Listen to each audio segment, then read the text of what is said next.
A gente já começa muito bem com a Adilene. Bem-vinda, Adilene, tudo bem? Prazer.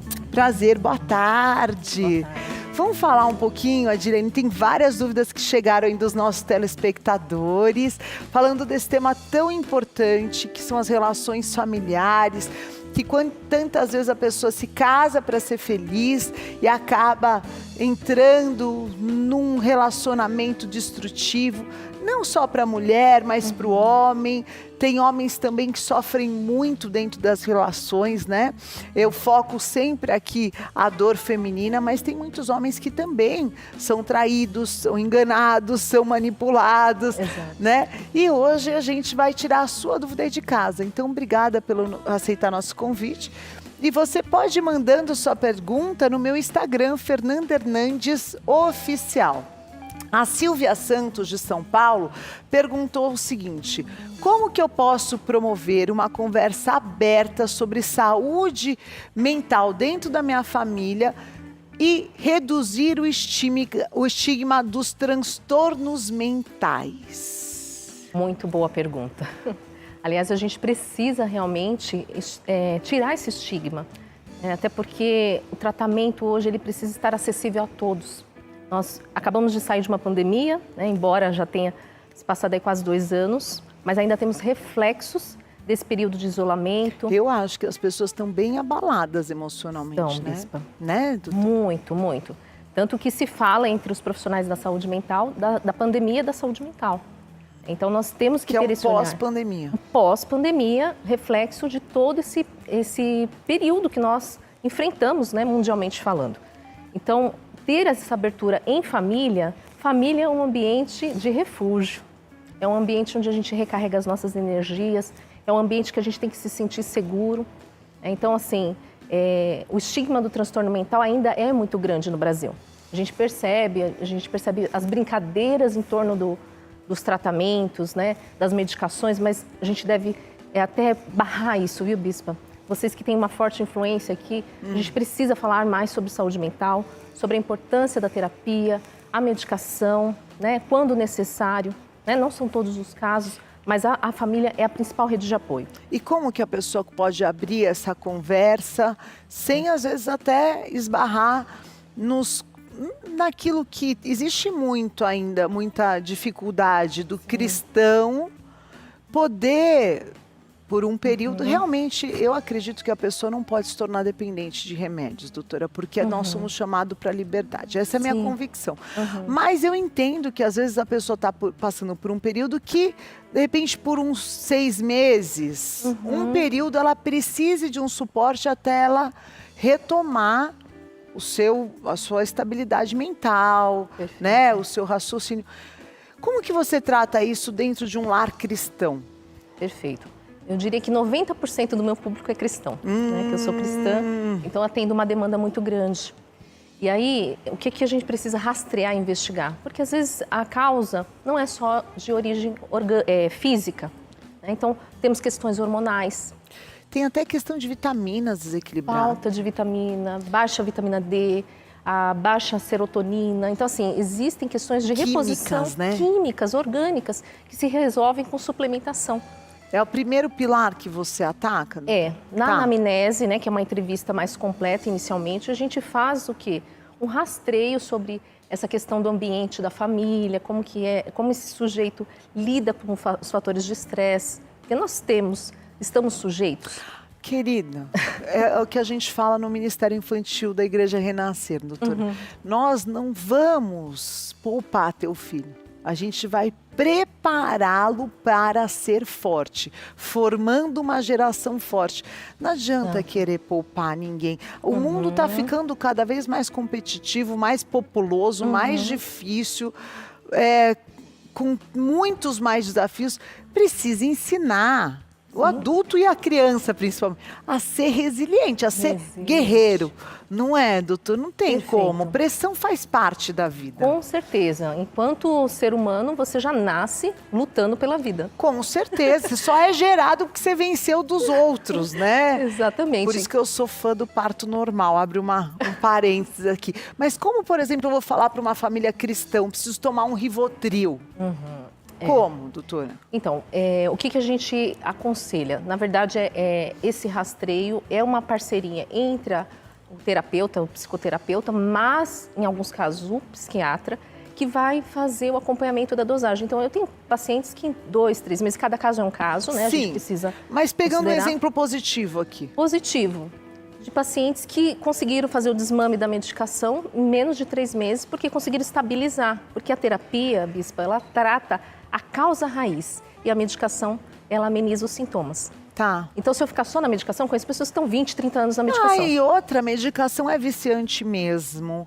Vai cada vez precisar de uma dose maior. Você precisa estar consciente a hora que você for usar a medicação de que você está brincando com fogo. Sim, os Você efeitos pode colaterais. se queimar, não existe só lado positivo. Sim. Né? Sim. Então, se você for fazer, que você faça com muita orientação, com muita consciência. E eu acho que é importante, sabe, doutora, você autoestabelecer, que seja 3 meses, sei lá. Quando eu pego aconselhamento pastoral, é o que eu indico. Né? Não adote isso como uma muleta de vida. Ai, cada vez que eu estiver triste, eu preciso... Não, recorrer à medicação. Porque é a mesma coisa que está viciado no álcool. É a mesma coisa, só trocou o vício. Sim. Né? E Deus nos deu toda a capacidade de ser feliz. Exato, né? exato. Mas se em algum momento, sei lá, um pós-parto muito agressivo, Um luto, um pós-operatório, um Exato. diagnóstico, a vida Sim. que a pessoa tenha. Claro que se ela tiver uma base familiar forte, um emocional preparado, uma relação de espiritualidade, você não vai precisar. Uma terapia já resolveu, né, doutora? Sim, isso é extremamente importante, bispa, porque eu falo que é um tripé, né? É sono de qualidade que as pessoas estão negligenciando, se Demais. privando muito do descanso. E é né? por isso que as mamães sofrem tanto, porque Sim. os pequenos vêm. Agora meu pequeno está dormindo, mas eu não tive um filho que dormiu, doutor. Meu Imagino. sonho de consumo era que deitasse, que eu ouvia ai, meu filho deita e dorme no outro dia às 8 da manhã. Nunca soube o que era isso. Então, às vezes você está no pós-parto, se adaptando com a maternidade e sem dormir. Sim. Aí isso pode ser... Mas uma coisa é você passar por um estágio como esse, que muitas mães passam. E recompôs. Exato. Depois você voltar ao que você era antes. O problema... Dura a pessoa perpetuar isso. Isso, exatamente. Então, sono de qualidade. Sono de qualidade. Vai mexer com a tua cabeça, tá? Entendendo que no outro dia você vai acordar? Exatamente. Essas horinhas aí mais na rede social na madrugada? Exato. Tá te deixando desequilibrado. E isso está afetando muito os jovens e adolescentes, bispo. Eu tenho pego assim, uma demanda muito grande, porque eles estão trocando a noite pelo dia, e a luz branca do celular, ela inibe a produção de melatonina. E outra coisa, doutora, a pessoa às vezes fala, eu tenho insônia, mas ela não sai do celular. É insônia ou é celular? É mau hábito. É mau hábito. Mau é hábito que precisa ser ajustado. E a gente passa higiene do sono, Sim. para evitar usar luz baixa, desacelerar. A gente está ensinando as pessoas a descansar e a dormirem. Meu Deus. A rotina do sono é maravilhosa, né? Eu tenho rotina do sono. Eu acho Ótimo. incrível, acho incrível. Vamos para a próxima pergunta. O Emerson Borges, de Curitiba, quer saber o seguinte. A comunicação pode melhorar a saúde mental de toda a família? Tem família que toda a família é disfuncional? Existem famílias que têm um padrão de comportamento disfuncional. E aí... Você pode ter vindo de uma família assim, mas você não está predestinado a dar continuidade a isso. Tem uma frase do psiquiatra suíço Carl Gustav Jung, que ele fala assim, eu não sou o que aconteceu comigo, eu sou o que eu escolho me tornar. Então, se eu vim desse ambiente, se eu estou nesse ambiente, mesmo assim eu tenho o poder de decisão, o livre-arbítrio, para poder sair desse contexto, né, ou buscar recursos, ferramentas para não... perpetuar repetir esse padrão. Exato. E quebrar com isso. Qual seria um primeiro passo? Por exemplo, numa primeira sessão, qual o lugar que você acessa essa pessoa, doutora? Principalmente nessa questão do diálogo entre pais e filhos. Tenho percebido uma muralha, né? Não falo nem que é um muro, é uma muralha muito grande. Ninguém mais conversa? Uma falta de diálogo, de distanciamento emocional. Hoje, é claro, a gente entende a demanda de quem mora principalmente nas capitais. a falta de tempo, a falta de fazer uma refeição juntos em família. Ah, mas isso é desculpa. Porque você não precisa fazer uma refeição em família. Mas você precisa ter um tempo de qualidade com o seu filho todos os dias. Exato. Gente, se você se propôs a ser pai e mãe, ainda mais na adolescência, eu acho que falta um pouquinho de voltar lá na sua adolescência, pais e mães, não é, doutora? E lembrar como é que você era inseguro, inconstante, dependente da opinião do outro, preocupado em se encaixar, em agradar.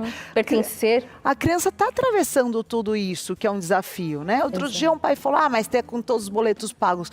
Mas não é só isso que é claro, né? Não pensar em boleto é uma vantagem. Mas tem uma construção emocional complexa. Então, se um pai e uma mãe não conseguem investir 15 minutos com o filho, você sabe que outro dia eu aconselhei um pai que a cura dele era sentar no chão e brincar com o filho meia hora. Acredito. E ele não conseguia. Então ele falava, eu sou workaholic. Não. Você foge para o trabalho porque você não tem paciência de brincar com o teu filho. É uma triste realidade. Fuga. É uma fuga. Agora é tão gostoso porque a criança tira a gente do nosso mundo e nos leva para o mundo deles.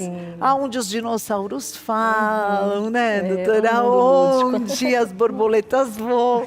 É tão gostoso visitar esse mundo um pouquinho no meio do nosso dia a dia, né? Então, como que a pessoa melhora essa comunicação, doutora? Que já está assim, está com barreira, ninguém se fala, ninguém se olha. Na verdade, é essa disposição, né, de romper isso. Dentro do ambiente doméstico, a gente ser sabe intencional? Ser intencional, ser mais presente, né? Se fazer presente. Começar então, vamos conversar 10 minutos todos os dias. Sim, adentrar o quarto do filho. Tem pais que não conseguem adentrar os espaços dos filhos. E o quarto é aquele ambiente do refúgio do adolescente e do jovem também. Né? Mas não pode ser... Tem que ter acesso. Tem que ter acesso. Então, eu acredito que assim, parte dos dois lados. Mas como adulto, se espera mais do adulto. Ai, sem dúvida. Adorei isso que você falou. É aquela coisa, aquela falta lá na infância que não foi tratado. E aí você vê mecanismos de recompensa, quer recompensar, quer tentar compensar dar o tempo. O tênis caro, o celular caro. Sim, tentar compensar porque a na falta. minha época não tinha iPhone, imagina que uma criança ia andar com iPhone na mão, né? A gente queria o máximo, era um estojinho da China. Era isso. Agora, doutora, então, o primeiro passo seria prepare um momento diário, seja no caminho para a escola, seja de FaceTime, seja refeição onde se converse olho 10 no a olho. 15 minutos para reconstruir essa comunicação. Exato. Olha aí, fica aí a dica para então você que perguntou. E eu, como bispa, aconselho, ore todos os dias com os teus filhos. Isso é um lugar de proteção tão grande, né? Essa semana, meu filho estava, ele com o mais velho, de 21, já é um homem, né? Mas eu liguei para orar com ele antes de um desafio.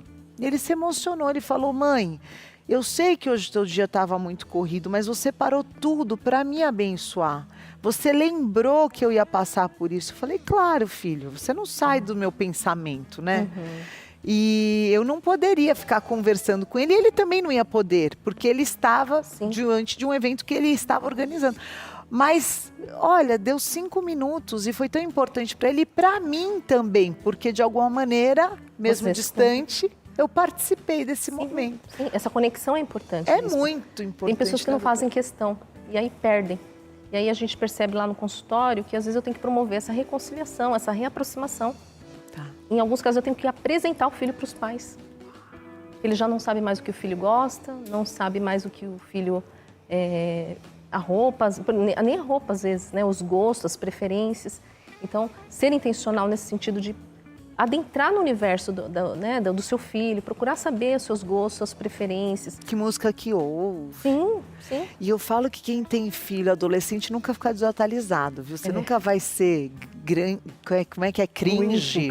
Brega. Você vai estar sempre atualizado.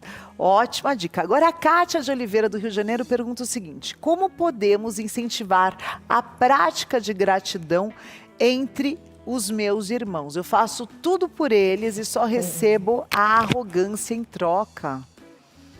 Será que ela é uma pessoa grata? Começa pelo exemplo, né? Porque às vezes a gente espera do outro, mas a gente não faz a nossa parte. E o exemplo parte do pressuposto que eu também preciso ser uma pessoa grata. Então, a minha condição ali, na dinâmica da família, também vai estimular e incentivar os demais. Tá.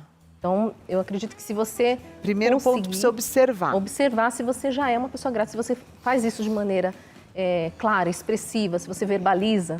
Porque às vezes a gratidão está dentro do meu coração. Não, gente, a gente tem que expressar. Em tudo dai graças, né? E pelo amor de Deus, expressa. Agora, e se ela for grata, ela disse aí que ela faz tudo por todos? Não, mas aí ela está criando uma expectativa sobre eles.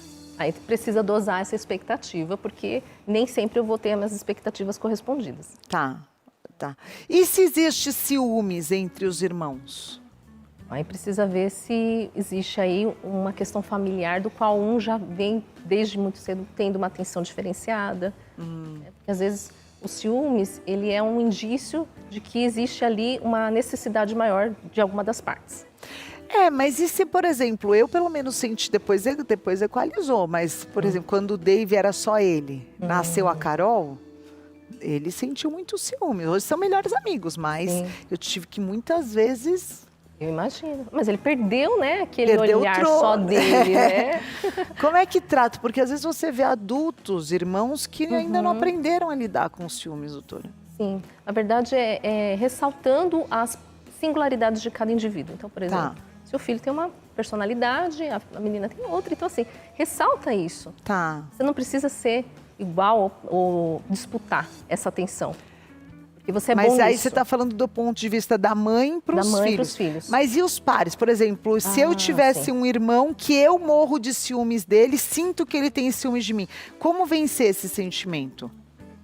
Aceitando a si mesmo, né? A autoaceitação. Porque, de fato, eu não consigo vencer a questão da comparação. Porque isso entra na questão da comparação. Estou me comparando, estou achando que o outro está tendo mais privilégios.